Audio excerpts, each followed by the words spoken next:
ineffabile in cui si parla di smantellare le accuse dei sindacalisti. Non hanno smantellato assolutamente nulla. Sarebbe stata un'educazione almeno a rispondere a quelle accuse, cioè giustificare le cose. A quelle accuse non è stata data nessuna risposta.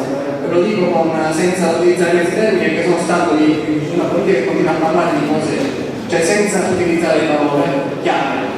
C'è stato detto da sindacalisti, oltre a tutte le domande di bilancio che ancora devono essere chiarite, perché lo stesso con cui mi sono confrontato lo stesso Gerlando, che fino a un mese fa aveva la mia stessa identica idea su quel bilancio, rimane il fatto.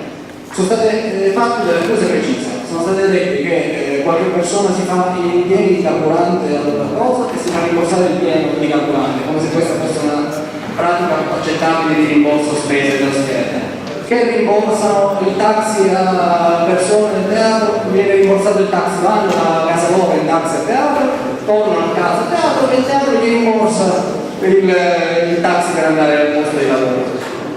Ci hanno denunciato che sono state fatte assunzioni in palese conflitto di interessi, ci hanno fatto i nomi e cognomi, che prima facciamo verificare la diffamazione che probabilmente sia. Quindi abbiamo chiesto, se è vero che sono state fatte queste assunzioni a tempo determinato, non a tempo indeterminato, nessuno ha mai parlato a tempo indeterminato, però si sono innamorati di questa risposta. Fateci vedere tutte le assunzioni e fateci vedere se è vero che la moglie di Tizio e il parente di Caio siano stati assunti o meno. Dateci l'elenco, così possiamo verificare. Fateci vedere se ci sono effettivamente rimborsi carburanti, fateci vedere se rimborsano il taxi, fateci vedere se ci sono stati aumenti di livello. Possiamo sapere se questa accusa è vera o no? Possiamo, e non ci basta una risposta che non può esplicare. Vogliamo vedere le carte. La revisione non è stata fatta, non viene fatta, il bilancio è pietoso.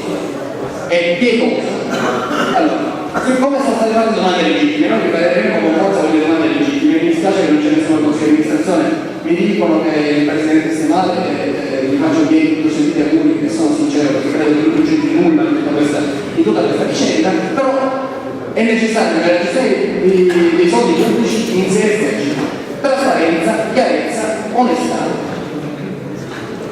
E credo che sia arrivato il momento che a noi ci lasciate fare in maniera adeguata il nostro lavoro e quindi ci date la possibilità di avere trasparenza, chiarezza e poter assicurarci che effettivamente il denaro pubblico sia speso in maniera corretta.